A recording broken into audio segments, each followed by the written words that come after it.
Welcome back to Directly Current. I'm Max Patton, and this is the podcast all about EV policy and US politics, American jobs, all of that goodness to do with electric vehicles. This week, I'm speaking with Stable, a company that is hell-bent on making EV charging a profitable business, because right now, for many actors, it isn't.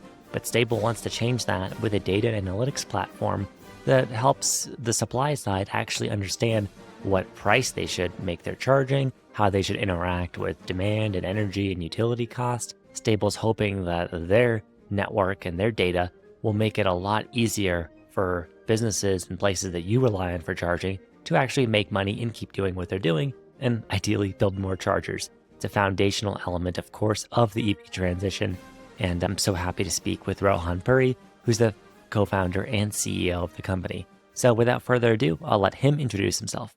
My name is Rohan Puri. I'm the co-founder and CEO of Stable. Stable's mission is very simple. Our only goal is to make EV charging a profitable business. And I think that day has come a lot sooner than most people would have planned, but the economic pressures are there. It's basically the way that we help charging networks is we help them place their chargers in strategically strong locations where they're going to see a lot of utilization. And then we help price those chargers with a dynamic pricing algorithm. Essentially helps based on driver demand and energy costs, optimize what the price of charging should be. Our belief is that if you place chargers well and you price them well, that's about 80% of the way to building a profitable charging site. Of course, they need to work. They need to generally be available for use, but it's all about convenience and price for most drivers. And the networks that are best at that are going to win. Yeah. Stable's been around for about 8 years now. We're a Series A stage company. We're spun out of MIT's Media Lab, my co-founder and I. And our whole focus, again, is in using data to make these better investment decisions. Yeah, it's an awesome mission. You guys have been executing really well. One thing just to put in mind for people who aren't aware, the current status quo of EV charging usually is not profitable. So do you have any rough guidelines or data on what are some of the failures of existing EV charging without, dense sites like yours? Yeah, typically what you're looking for in an EV charging station is that it's utilized about 15% of the day to pay back on its initial cost. So to give you an idea, a DC fast charger, like a supercharger equivalent, that hardware for just one stall costs about $100,000, $150,000. If you're putting in 10 stalls at a location, it's $1 million to $2 million of capital that you have to pay back. Now, the energy, it costs a lot too. Typically an EV charger, you charge an end driver, like for a fast charger, about 45 cents per kilowatt hour. The energy cost can be 25 cents in some locations. It can be 42 cents in some locations. In some places, it can be 70 or 80 cents. And it really depends on how the utility is charging you. So the vast majority of charging stations today are below that 15% utilization mark. We'd estimate around 70% of chargers today are below that mark. And so not only do you have to make sure the utilization is high enough, but when people do use your charger, you have to make sure that margin is high enough to pay back on that $1.5 million, $2 million of capital that is going into that charger. So just like any renewable asset class or many asset classes, this is a relatively low margin, high volume business, just like fueling, right? Gas fueling. So as with any low margin, high volume business, you just have to be a lot more clever about how you operate that business. Yeah, absolutely. I mean, the site selection aspect, there's the pricing aspect. And just from the consumer point of view, I know people are very sensitive to that because for a while, electricity rates were very cheap. And now as companies pivot to trying to be profitable, trying to somewhat reverse that equation so that it can make sense. You're seeing dynamic pricing used more often, depending on, of course, the time of the day, the utilization rate, the location it's in.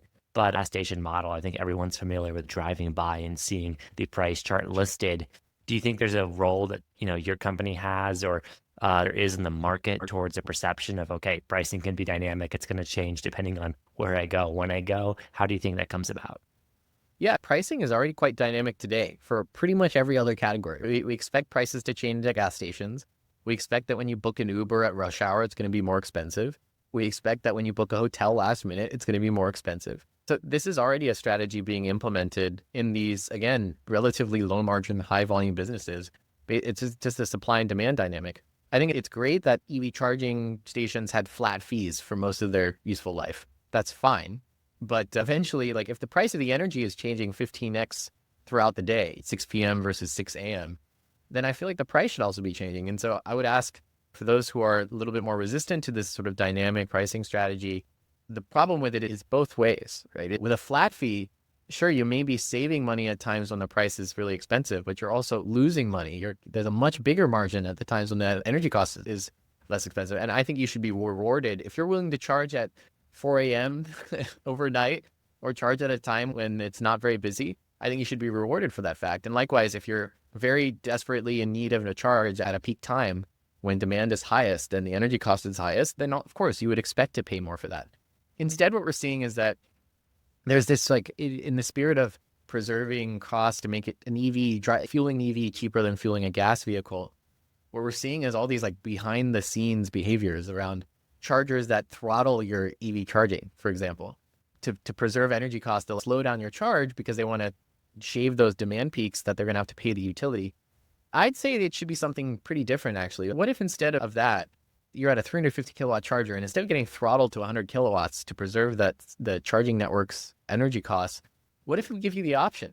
Yeah, you can charge at 350 kilowatts, but I'm going to charge you a lot for that. I'm going to charge you $1 a kilowatt hour. So if you're really desperate in need of charging, you have that option.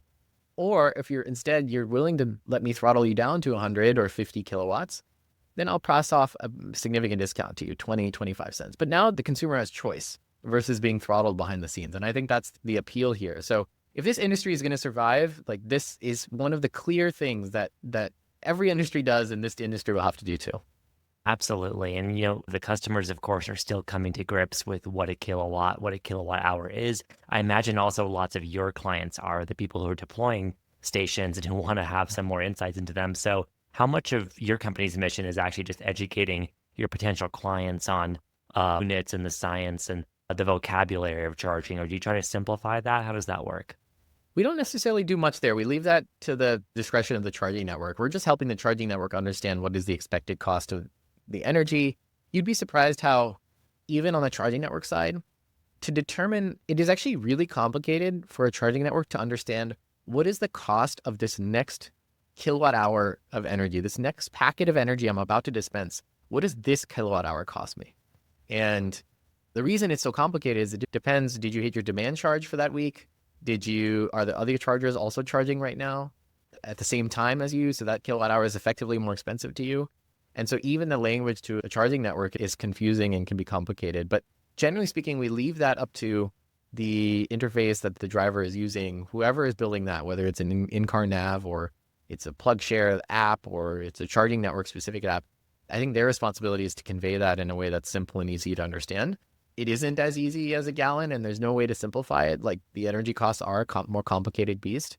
That said, I do think that where I see the future of this going is that the car will help you with this decision. And it already is, but we're thinking about it in terms of future of gas station you mentioned, or there's signage out front or the price. And I think that's really important. But remember that charging infrastructure is all internet connected and all digital from the start. And so in that situation, shouldn't the car just be deciding for you on route where to charge that is the best price and convenience, and you just say approve or disagree and to try again? I think in a future, especially when it's autonomous and electric, the car will just make that decision for you and simplify that decision for you. I completely agree with the theory there. And seeing some vehicles do route planning really well. Obviously, it's easier for the Teslas of the world who vertically integrate this more. But you're still seeing, like, many vehicles maybe integrate, for instance, ChargePoint and that CPO's online status, but not Electrify America, or vice versa. And so it's still such a fragmented ecosystem. So is there kind of an element of, like, all the players, your company included, trying to work to standardize this more? Or is it just a matter of automakers don't want to pay up for insights into the data, the real-time status of stations? What's the holdup between getting that more standardized?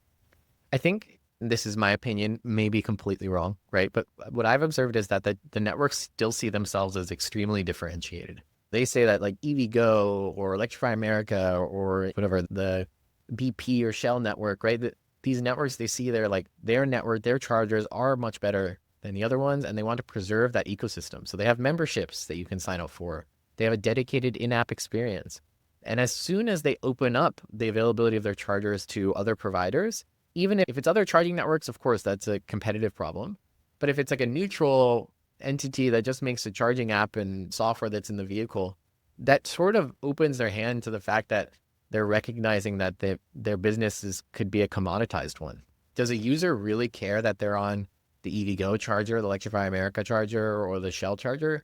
I don't think so. I think they just choose the most conveniently best price charger that works and is available, right? You don't care about fueling at Exxon or Shell that much unless you have some insane discount, right? Think of it this way. If you're a charging network, I think you want as many people coming to your charging location as possible. So the natural economic pressure is to open up the availability of your charger on all the platforms so that everyone can find your charger and understand if it's available. And you do that because I, as a driver, would much rather go to a site where I know there's an available charger than to a site where I don't know what the availability is at all.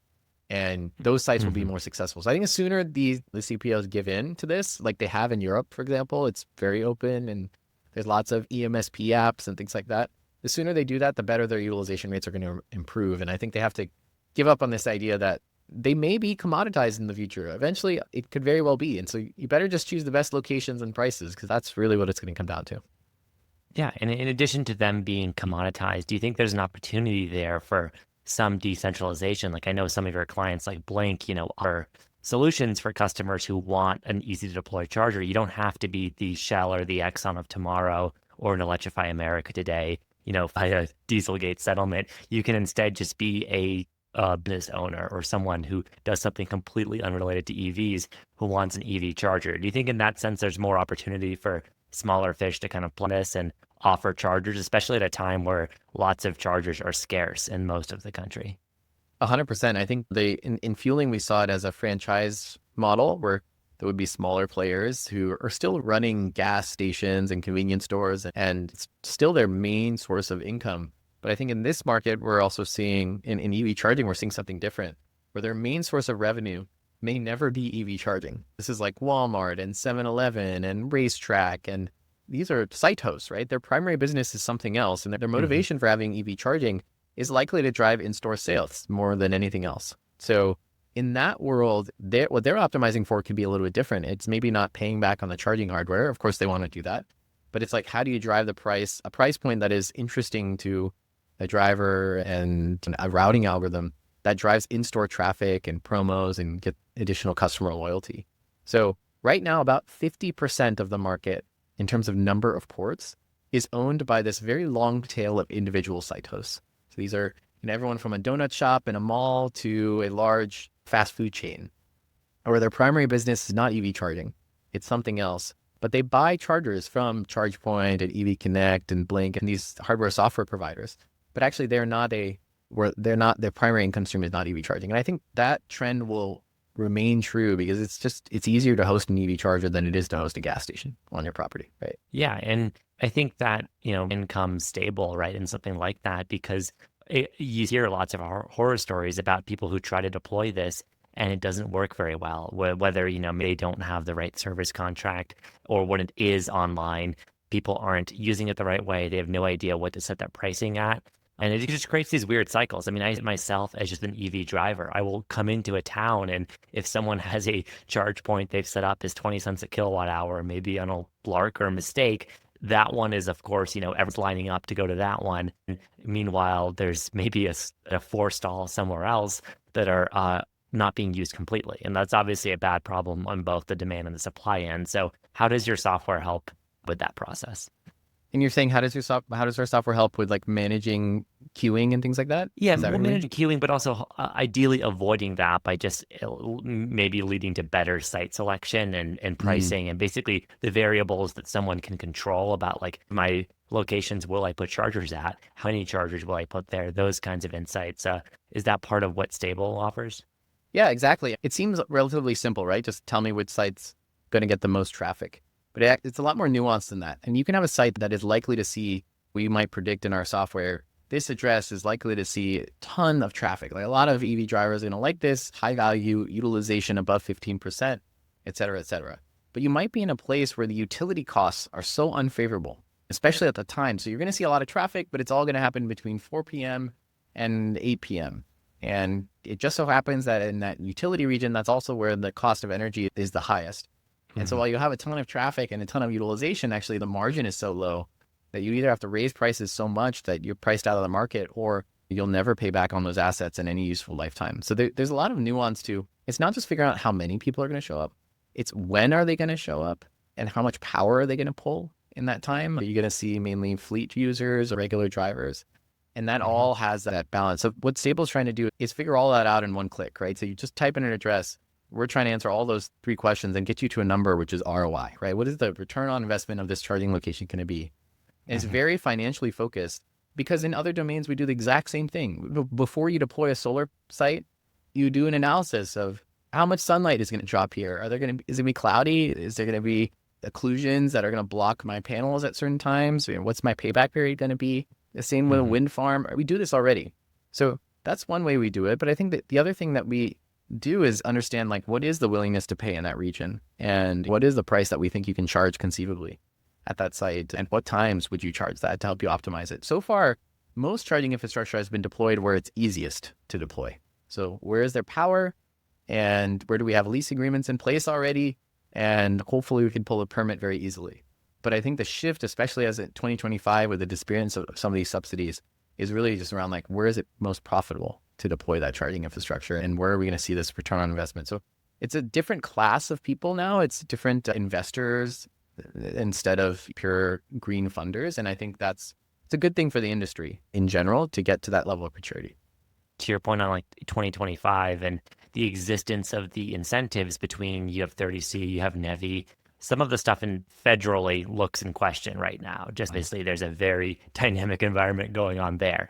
Nonetheless, like the power companies, the municipal companies, the states, the local level, there's lots of other kind of funding and incentive programs. So do you think there's an option too for this patchwork of different grants and things people can apply for? Can that be made simpler too, of understanding, like, oh, how can I actually get this money that might be on the table that's only specific to this county or this utility, like seeing that more visually? I think so. And in fact, in our software, you can actually get for that address, we'll show you all the incentive programs that we know about that apply to that location. So if it's in a disadvantaged area, or if it's in a state or utility territory, like, we can pull those down for you. That patchwork already exists and will continue to exist, obviously in varying degrees depending on the state and the utility. I think that the thing that we've seen shift, though, is that there were CPOs who were only deploying where there's incentive programs. And now we might see that shift away, where they say, okay, it's a nice to have, it's a cherry on top, it's icing on the cake to get some funding, but it's not our primary strategy, just given the uncertainty in that market.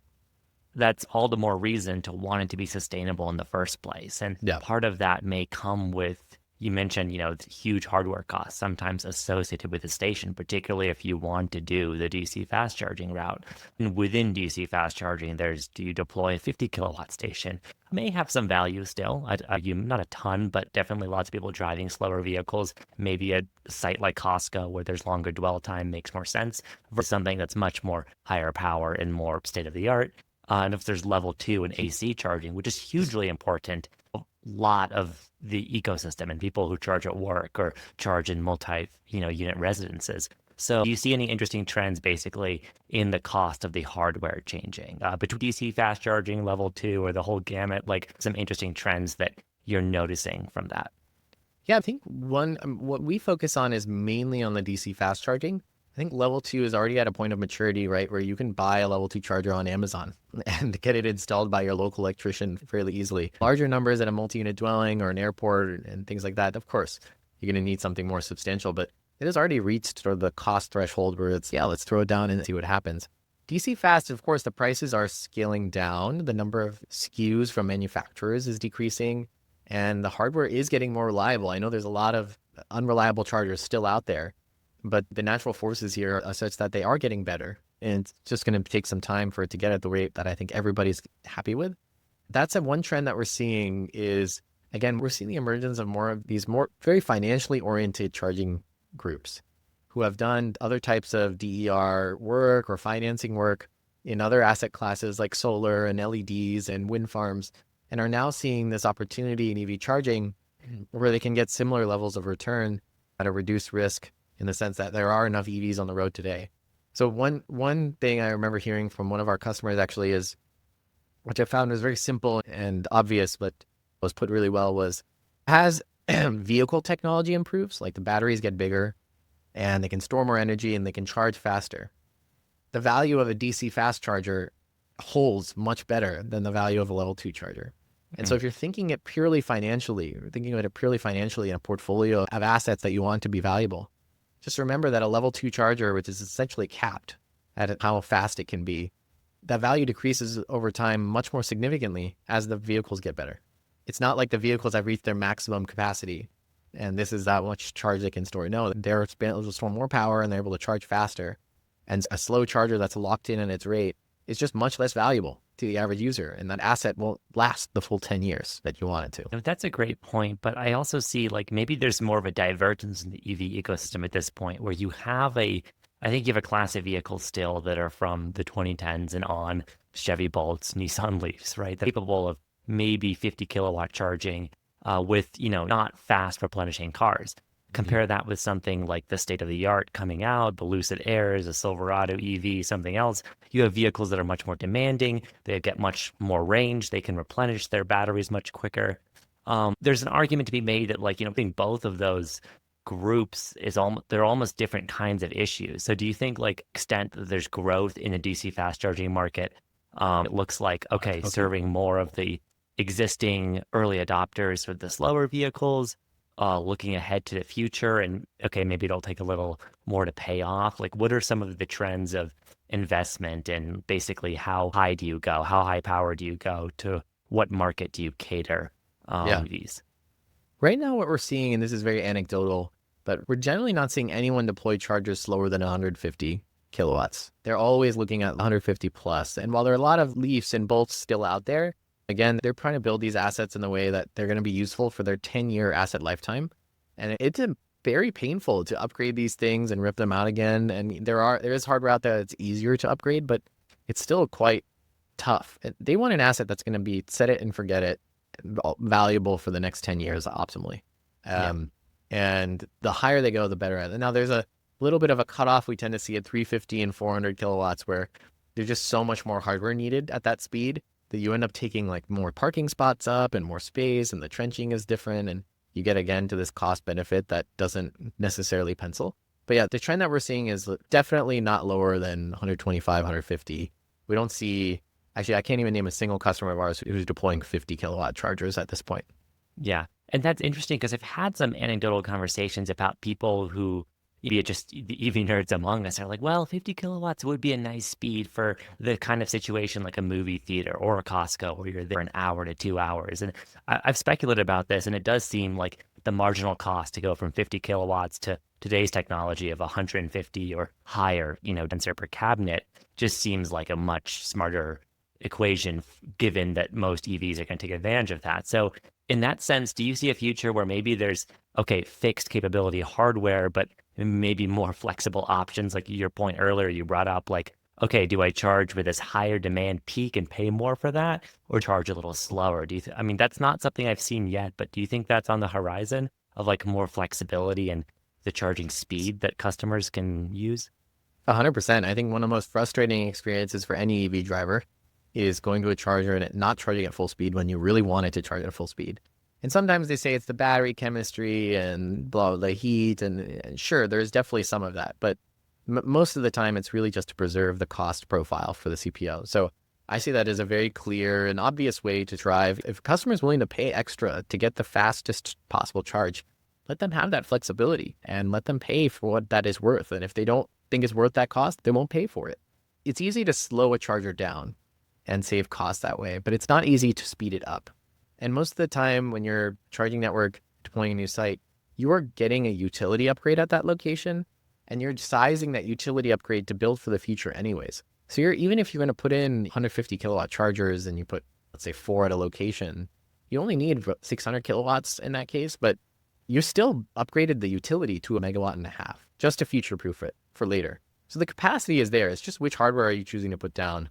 And most of the time, the bias is, let's just put hardware in there that's future-proof, and then we can always slow it down with software if we need to. We can't speed it up. There's the other end of, the capacity, which is frustrating. Want a charger that's derated to work faster. And also, mentioned this earlier briefly, but the queuing issue, right? Where lots of sites that are in high demand, whether it's parking, whether it's the utility, whatever the rate limiting factor is, let's say they only have 2 dispensers or maybe one, or one's not working. And so that creates this bottleneck situation, and it's frustrating. And it might be inevitable in some kind of urban congestion, but do you think there's a way to that friction less for both the user and of course for the site so that it can really see more parallel throughput and fewer people waiting around in line? Yeah, I think there is congestion management is going to be an increasingly important factor. We see it already in holiday periods all the time. There's always a news article about some Tesla site that is just packed, but one of the keys to managing congestion is to increase prices, right? Frankly, that's how we do it, right? When something is too popular, you raise the price to the point where it's reasonably saturated and you go from there. And as long as people have heads up on that, I think when people hear dynamic pricing, they tend to think like it's real-time responsive. And that's actually not what Stable is doing right now. Stables tends to, for almost everybody that we're helping with on this, is we're updating prices once a week for the week ahead. So knowing that it's a holiday and knowing that it's Thanksgiving week and on Thursday last year we saw a ton of traffic and queuing, what's going to be our modification of that strategy this year to make it better? And as long as somebody can plan around it, it shouldn't be a frustrating experience to manage around. In fact, it should be better because there's less queuing. Right. It's not the Uber surge rate. You're at the airport and it's a really busy 20 minutes. It's more of the like your power company post a fixed schedule of what the utility rates are and you can go around that. I think that makes sense. But still, like I think about these instances, let's say it's, I don't know, a Taylor Swift concert or some kind of sports game or something, right? There's going to be cases where there's going to be extremely high congestion. So do you see more of a real-time model in the future being useful, especially for certain sites and maybe certain customers? I do think so. I think we're going to see more real-time pricing coming through. It's going to get that right, you really need to have the interface to the driver to be strong. Like before you show up to the charger, they should know what price to expect. That's the key. And I don't think that really exists yet as clearly as it does for Tesla, for example. Tesla vehicles, in fact, there's some places in Germany today where there's live digital signage that show the prices changing on the Tesla network. And we don't necessarily see that in many other places. Now in California, there's a weights and measures board that is enforcing this sort of transparency, at least on the screen of the charger, and even better to have external signage to indicate that. But I do think it's inevitable. It is, the price of the energy is variable. The underlying price of the energy is variable. Every single hour of the day, it's a little bit different. So if that's the case, then the consumer, if in a game of margins, the consumer should be the benefit from that or should feel the strain of that price change. No, it goes back to the dynamic pricing, surprisingly powerful lever. I mean, I continually amazed when it's priced super low and people are surprised there's congestion, but that is an ongoing problem today. This question here is, there's a lot of things working in your favor, right? There's the EV technology advancing, the batteries getting better, the cost to deploy dispensers and these fixed site allocation costs going down, more interested customers, and yet there's obviously challenges in broader EV adoption in some situations. So lastly, like, what do you see as a big picture challenge that Stable, hoping to solve in the next like 3 to 5 year horizon? Yeah, I think one of the major things is, I think I mentioned it earlier, is like it's unclear what the current cost per kilowatt hour is for the next kilowatt hour you're about to dispense at the charger. And I think people just aren't that sophisticated yet in modeling that as charging networks. Once you get that, then you can start to drive that change upwards to the pricing side. One of the things that I'd love to unlock is eventually it's a game of margins, right? Eventually the margins start to get tighter and tighter. We know from oil and gas that tinier margins tend to be forcing function for other types of programs like retail sales. And you always hear like the Coke is more valuable than the gasoline that they've fueled. And that's how those businesses survive. We're certainly not at that state yet for EV charging.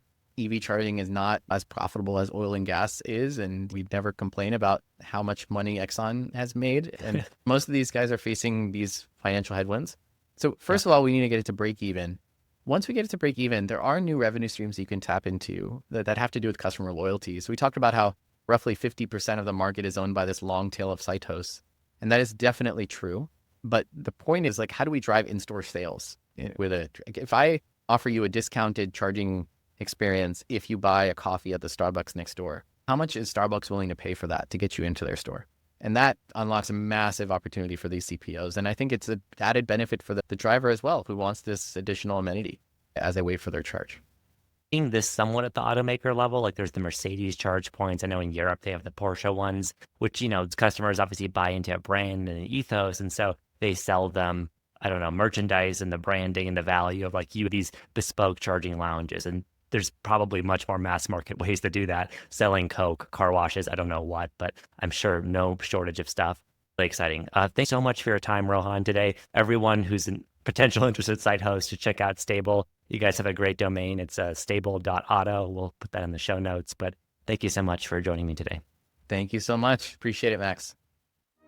All right, that's it for this week of Directly Current. We'll be back in 2 weeks from now, and we'll be recording at Las Vegas at the EV Charging Expo. So if you're there, come and see us.